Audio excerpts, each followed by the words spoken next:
Hello everyone, एक बार फिर स्वागत है आप सभी का अपने यूट्यूब चैनल पर। तो फ्रेंड, जैसा कि आप थंबनेल पे देख ही चुके हो, आज हम डिस्कस करेंगे पॉलिटी, हिस्ट्री, ज्योग्राफी, इकोनॉमिक्स के कुछ इंपॉर्टेंट क्वेश्चंस, कुछ इंपॉर्टेंट टॉपिक्स जो मेरे लिए आपको आगामी HPUB एंट्रांस 2023 के एग्ज़ाम में ये क्वेश्चंस और टॉपिक जो होंगे वो आपको काफ़ी हेल्पफुल साबित होंगे। तो फ्रेंड्स, अगर आप HPUB एंट्रांस की तैयारी कर रहे हो तो इसके लिए मैंने एक अलग से प्लेलिस्ट बनाई है, जिसका जो लिंक है वो मैंने डिस्क्रिप्शन बॉक्स में दे दिया है। आप वहाँ पर जाकर वीडियोज़ देख सकते हो। वहाँ पर आपको HPUB एंट्रांस के रिलेटेड 100+ वीडियोज़ आपको देखने को मिलेंगी। सभी सेक्शंस की वीडियोज़ आपको वहाँ देखने को मिलेंगी। तो फ्रेंड्स, आपने करना क्या है, इन क्वेश्चंस के शॉर्ट फॉर्म में नोट से ज़रूर बना लेने हैं। रिवीजन के टाइम ये क्वेश्चंस आपको काफ़ी हेल्पफुल साबित होंगे।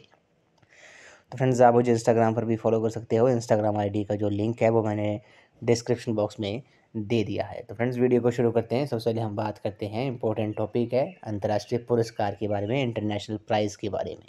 तो सबसे पहले बात करते हैं नोबेल प्राइज़ के बारे में। इसको थोड़ा हम डिटेल में भी जान लेंगे। डिटेल में डिस्कस करने से क्या होता है कि क्वेश्चन अगर इस टॉपिक से कहीं से भी डिराइव होता है, कहीं से भी पूछा जाता है, तो आपको काफ़ी हेल्पफुल साबित होंगी डिटेल में डिस्कस करना। तो बात करते हैं नोबेल प्राइज़ के बारे में।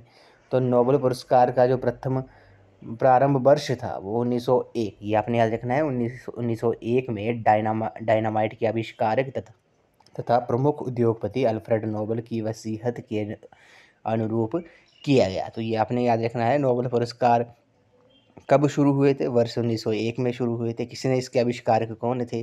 ये किसने शुरू किया था? किसकी स्मृति में ये शुरू किए गए हैं? तो ये डायनामाइट के जो आविष्कारक तथा प्रमुख उद्योगपति अल्फ्रेड नोबेल की वसीयत के रूप में शुरू किया गया। ठीक है।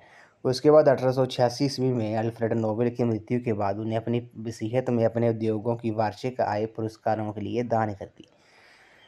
1886 में जब अल्फ्रेड नोबेल की मृत्यु हुई थी तो उन्होंने अपनी वसीयत में अपने उद्योगों की जो वार्षिक आय थी वो पुरस्कारों के लिए दान कर दी। आपने याद रखना है। वर्ष 1974 के बाद से ये नियम बना दिया गया कि मरणोपरांत किसी को भी नोबेल पुरस्कार नहीं दिया जाएगा। ये आपने याद रखना है। वर्ष 1974 के बाद ये नियम बनाया गया कि मरणोपरांत, मरने के बाद किसी को भी नोबेल पुरस्कार नहीं दिया जाएगा। अब बात करते हैं नोबेल प्राइज़ जो है वो कितने फील्ड्स में दिया जाता है, कितने क्षेत्रों में दिया जाता है। ये आपने याद रखना है। 6 क्षेत्रों में दिया जाता है, 6 फील्ड्स में दिया जाता है। अब ये 6 फील्ड्स कौन कौन सी हैं, ये आपने याद रखना है। फिजिक्स हो गया, जिसे भौतिक विज्ञान कहते हैं। केमिस्ट्री, रसायन विज्ञान हो गया। पीस, शांति हो गया। लिटरेचर, साहित्य हो गया। मेडिकल साइंस में दिया जाता है, ये आपको पता है। उसी तरह इकोनॉमिक्स के क्षेत्र में भी दिया जाता है, अर्थशास्त्र क्षेत्र के में भी दिया जाता है। तो 6 फील्ड आपने याद रखनी है, किस किस फील्ड में नोबेल प्राइज़ जो है वो दिया जाता है। क्योंकि क्वेश्चन अगर एग्ज़ाम में एग्जामिनर आपसे ऐसे क्वेश्चन भी पूछ सकता है कि मान लो 4 ऑप्शन दिए होंगे, बोला होगा कि निम्न में से किस क्षेत्र में, किस फील्ड में नोबेल प्राइज़ नहीं दिया जाता है, तो आपको 6 फील्ड वो याद होनी चाहिए। कौन कौन सी हैं? Physics, chemistry, peace, literature, economics, medical science हो गया। ठीक है। तो ये जो है 6 फील्ड है जिसमें नोबेल प्राइज़ दिया जाता है। अब क्वेश्चन यहाँ से एक और डिराइव होता है कि भारत को वे कौन भारतीय, पहले भारतीय कौन थे जिन्हें नोबेल प्राइज़ मिला था? तो ये आपने याद रखना है। First ever Indian recipient of a Nobel prize. तो सबसे पहले किस भारतीय को नोबेल प्राइज़ मिला था? तो ये आपने याद रखना है, रविंद्रनाथ टैगोर जी को सबसे पहले भारतीय थे जिन्हें नोबेल प्राइज़ मिला था। कब मिला था? वर्ष 1913 में मिला था। किस क्षेत्र में मिला था? साहित्य के क्षेत्र में मिला था, लिटरेचर के क्षेत्र में मिला था। किसके लिए मिला था? उनके नोबेल गीतांजलि के लिए मिला था। तो ये आपने याद रखना है। यहाँ से क्वेश्चन जो है वो डिराइव होते रहते हैं। तो प्रथम भारतीय रविंद्रनाथ टैगोर थे जिन्हें साहित्य के क्षेत्र में नोबेल प्राइज़ मिला था। 1913 में मिला था, गीतांजलि के लिए मिला था। अब बात करते हैं अगले।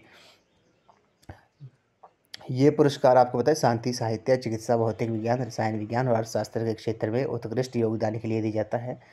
वर्ष 2018 में साहित्य का नोबेल पुरस्कार नहीं दिया गया था, ये आपने याद रखना है। ये बात करते हैं हम भारत के जो नोबेल पुरस्कार प्राप्त करता है वो कौन कौन है।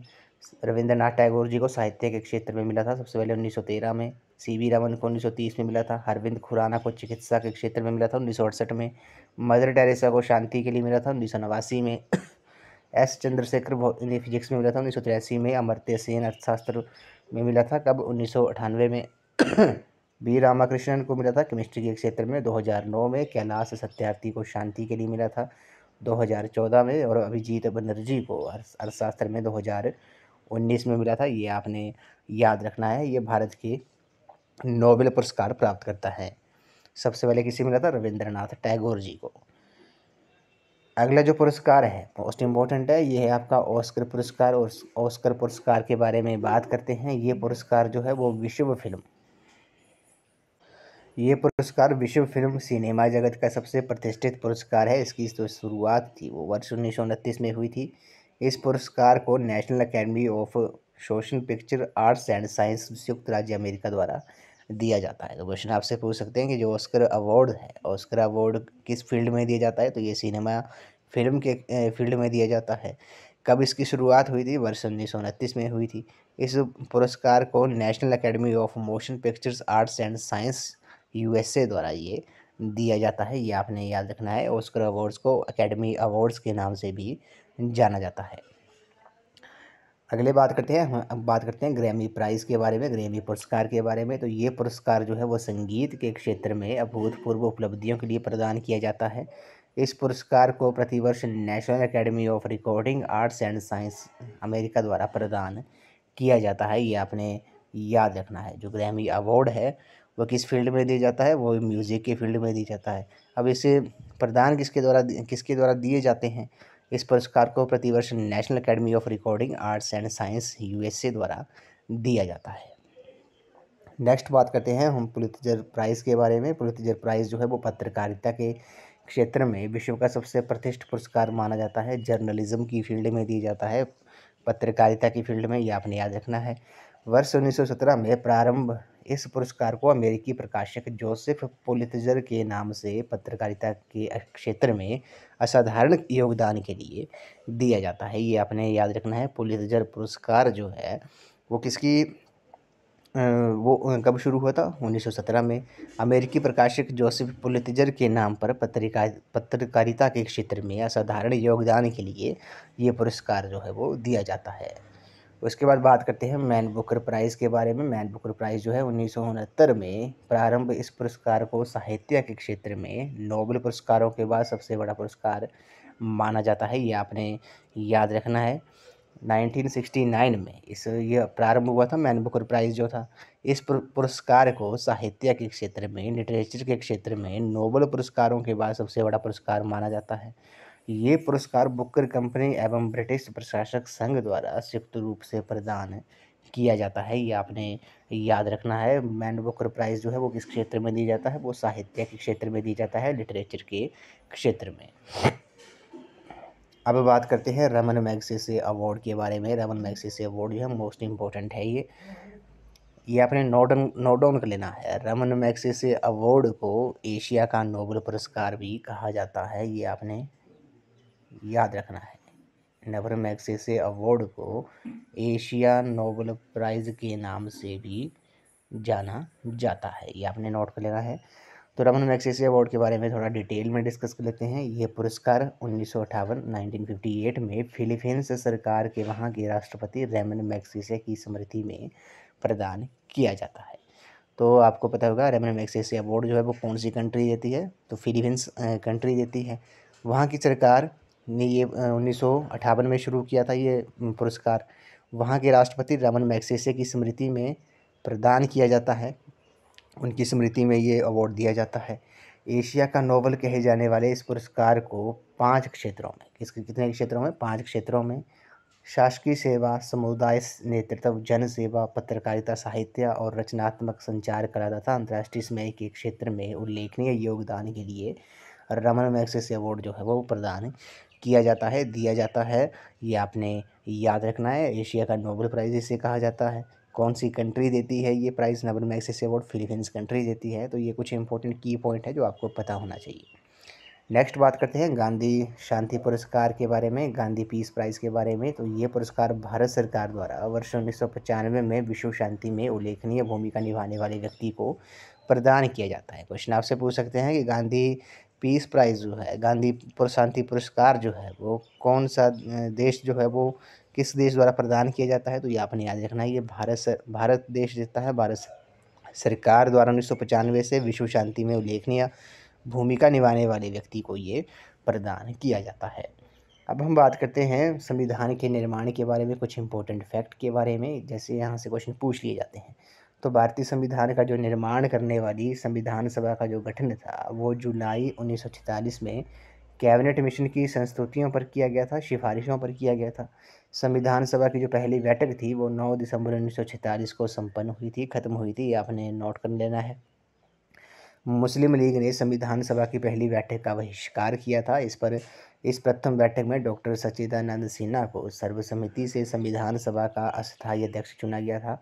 11 दिसंबर 1946 की बैठक में डॉक्टर राजेंद्र प्रसाद को सभा का अस्थायी अध्यक्ष चुना गया था। तो पहले जो आपको पता होगा कि अस्थायी अध्यक्ष कौन थे संविधान सभा के, डॉक्टर सच्चिदानंद सिन्हा थे। स्थायी अध्यक्ष कौन थे, डॉक्टर राजेंद्र प्रसाद थे। उन्हें कब चुना गया था, 11 दिसंबर 1947 की बैठक को चुना गया था। डॉक्टर राजेंद्र प्रसाद जी स्वतंत्र भारत के प्रथम राष्ट्रपति भी थे, ये भी आपने याद रखना है। उसके बाद बात करते हैं 13 दिसंबर 1946 को पंडित जवाहरलाल नेहरू ने उद्देश्य प्रस्ताव प्रस्तुत किया और फिर 22 जनवरी को संविधान सभा ने अपनी स्वीकृति जो थी वो प्रदान की थी। उसके बाद बात करते हैं डॉक्टर भीमराव अंबेडकर की अध्यक्षता में संविधान सभा की प्रारूप समिति की स्थापना 29 अगस्त 1947 को की गई। अध्यक्ष सहित इसके सदस्यों को कुल संख्या जो थी वो कुल संख्या 7 थी।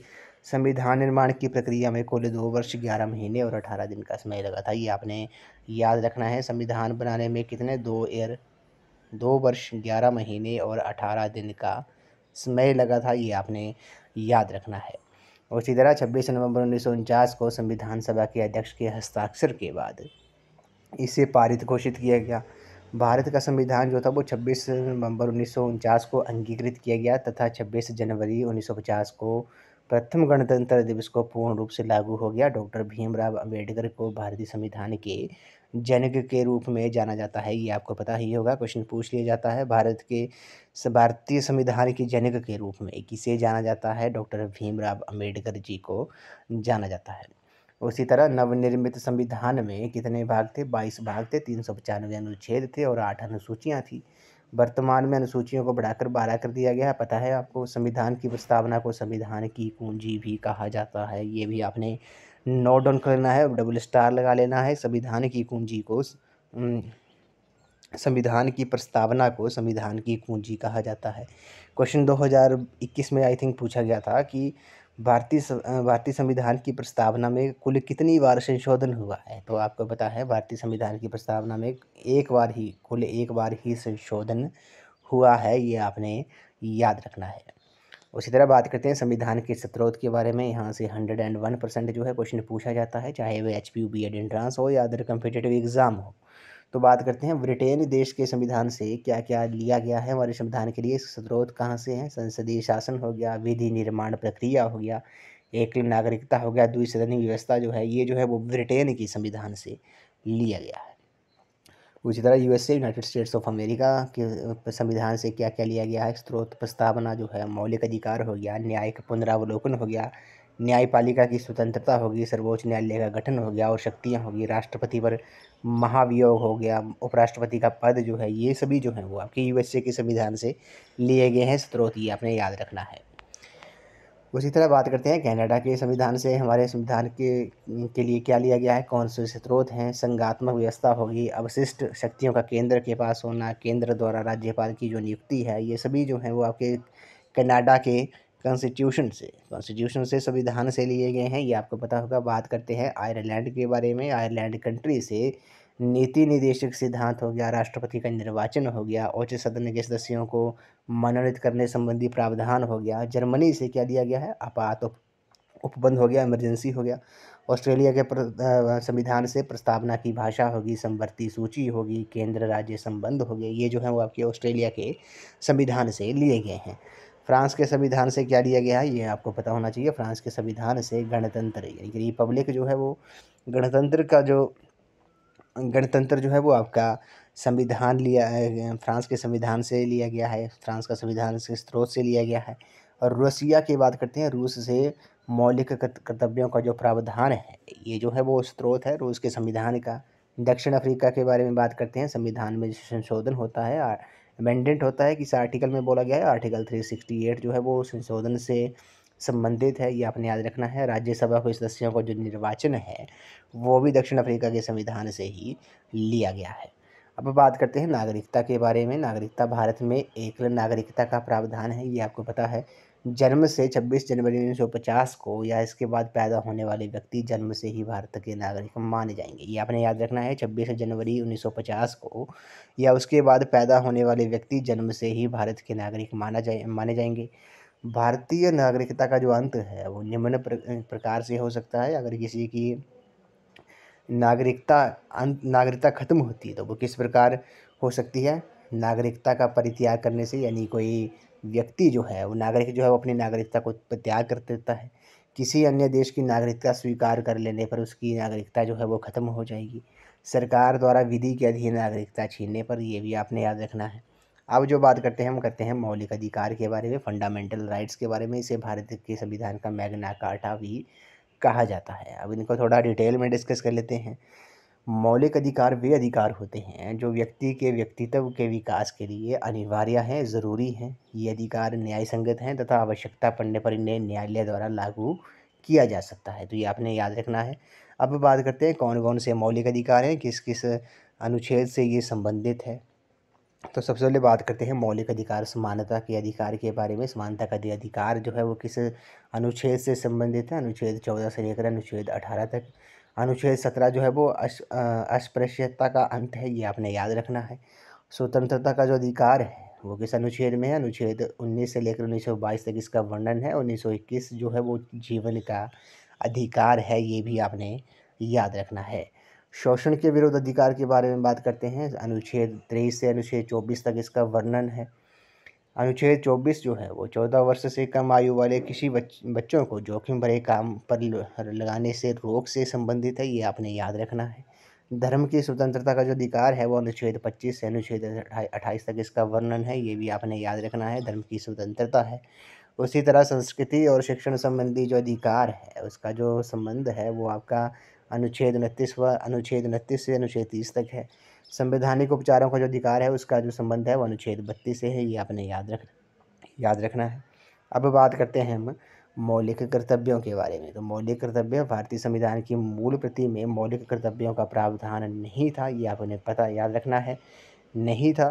भारतीय संविधान में मौलिक कर्तव्यों को सरदार स्वर्ण समिति, ये आपने याद रखना है। सरदार किसकी सिफारिश पर इसे संविधान में शामिल किया गया था? तो भारतीय संविधान में मौलिक कर्तव्यों को सरदार स्वर्ण समिति की सिफारिश पर 42वें संविधान संशोधन अधिनियम 1976 के तहत समाहित किया गया था। संविधान का अनुच्छेद 51 क जो है वो मौलिक कर्तव्यों का प्रावधान करता है, ये आपने याद रखना है। भारतीय संविधान के भाग 4 के अनुच्छेद 51 के तहत भारतीय नागरिकों के लिए 11 प्रकार के मौलिक कर्तव्यों का निर्धारण किया गया है। तो मौलिक कर्तव्य कितने प्रकार के का निर्धारण किया गया है, ये आपने याद रखना है।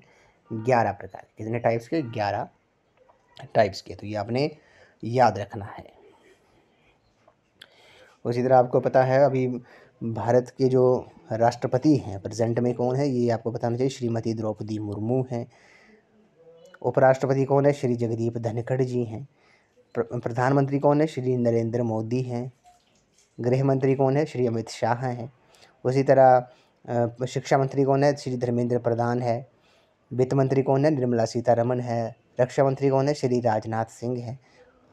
तो फ्रेंड्स आपने कमेंट सेक्शन में ज़रूर बताना है कि भारत के कानून मंत्री कौन है प्रेजेंट में। भारत के कानून मंत्री कौन है प्रेजेंट में, ये आपने कमेंट सेक्शन में ज़रूर बताना है। तो फ्रेंड्स आज की इस वीडियो में बस इतना ही। आज हमने पॉलिटी के कुछ इंपॉर्टेंट क्वेश्चंस डिस्कस किए जो मेरे लिए आपको आगामी HPU BEd एंट्रांस 2023 के एग्ज़ाम में काफ़ी हेल्पफुल साबित होंगे। उसी तरह हमने अंतर्राष्ट्रीय पुरस्कार इंटरनेशनल प्राइज़ के बारे में भी थोड़ा डिटेल में डिस्कस किया कि कौन कौन से इंपॉर्टेंट प्राइज़ हैं इंटरनेशनल लेवल पे, और संविधान के बारे में बात की, फंडामेंटल राइट्स के बारे में बात की, फंडामेंटल ड्यूटीज़ के बारे में बात की, और संविधान सभा के बारे में, असेंबली के बारे में हमने थोड़ा डिटेल में डिस्कस कर लिया।